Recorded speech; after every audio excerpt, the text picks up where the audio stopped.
सेवा में प्राप्त होंगे या फिर संतों के वाणी में प्राप्त होंगे। इन तीनों ही जगह आप भगवान का दर्शन कर सकते हैं। कहाँ गौ माता को मां मानने वाला देश, वही गौ माता का मांस निर्यातन का भी बहुत बड़ा माध्यम है। यदि गौ माता दूध नहीं देगी तो क्या उसकी कोई महत्वता नहीं है? केवल दूध पीने का ही जरिया हमने समझा है। अगर दूध नहीं भी देती तो भी हमारा कर्तव्य बनता है कि वो जब तक जिएगी तब तक उसका सेवा करना, पालन करना हमारा कर्तव्य है। तो आप सनातन धर्म की बहुत बड़ी सेवा कर देंगे जो आप अपने मनुष्य शरीर से नहीं कर सकते। वो सेवा आप गौ माता की रक्षा करके कर सकते हैं। गौ माता सामान्य नहीं है। कौन है?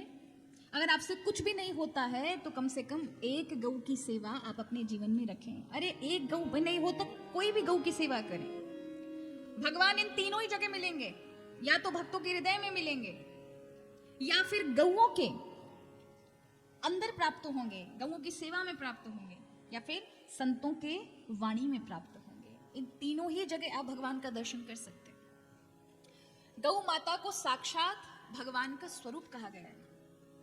आज आप देखें, जिस गौ माता का समग्र शरीर पवित्र है, गोबर पवित्र है, गौमूत्र पवित्र है, गाय का प्रत्येक अंग पवित्र है, प्रत्येक अंग में देवताओं का निवास है, चलता फिरता मंदिर है, लेकिन आज उतनी ही उपेक्षा हम गौ माता की देखते हैं।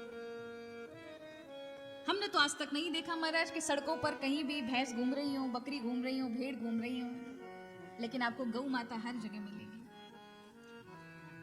आज भारत देश को देखें तो जहां गौ माता को मां मानने वाला देश, वही गौ माता का मांस निर्यातन का भी बहुत बड़ा माध्यम है। तो ये कलंक है हम सबके भारतीयों के जीवन में। अगर आपसे कुछ नहीं होता है तो प्रतिदिन कम से कम एक प्रार्थना तो गौ माता के लिए अवश्य करो कि गौ माता का ये जो कलंक हमारे पूरे भारतवर्ष में है, गौ हत्या का, ये समाप्त हो जाए। गौ माता राष्ट्र माता घोषित हो जाए, लोगों के हृदय में गौ माता के प्रति प्रीति हो जाए, श्रद्धा भाव हो जाए, और सरकारों के हृदय में थोड़ी करुणा का भाव आ जाए। वो इस तथ्य को समझें। कोई एक आध धर्मात्मा हो तो बात कहने से रहे, बछड़े मार दिए जाते हैं। क्या उनको जीने का अधिकार नहीं है?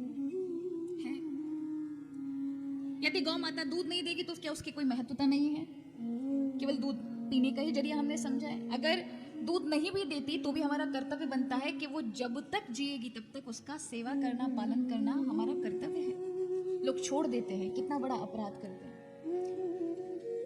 हम आपसे केवल एक ही प्रार्थना करें, आप अपने आसपास जो भी गौशालाएं हैं उनसे जुड़िए। अगर भगवान ने सामर्थ्य दी है तो असंख्य गायों की रक्षा करने का भार अपने माथे पे लीजिए। आप और हम क्या होते हैं? भार लेने वाले स्वयं भगवान ही आपको सामर्थ्य प्रदान करेंगे।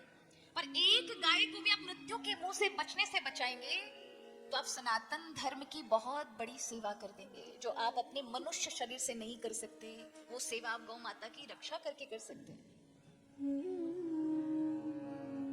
केवल उसमें स्वार्थ मत देखिए। अगर आपसे वो भी नहीं होता, कम से कम एक गाय की सेवा अपने जीवन में लगा लीजिए। जैसे हम कुल देवता को मानते हैं, कुल देवी मानते हैं, साल में कोई ना कोई उत्सव मनाते हैं, तो एक कुल गौ माता भी रखो।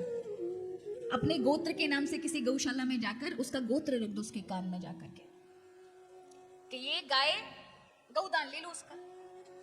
आप नहीं पाल सकते, आप रहते शहरों में ऐसी जगह पर कि आपके पास जगह नहीं और आपके पास व्यवस्था नहीं, आप ग्वाल वाल भी नहीं रख सकते हैं, ऐसी व्यवस्था नहीं कर सकते, तो गौशाला में आप गौ माता को गोद लेकर के और उसकी सेवा का जो भी है वो आप करें और उसके कान में जाकर अपने जो कुल का गोत्र है वो गौ माता के कान में कहकर उसे कुल गोत्रीय गौ के रूप में रखें।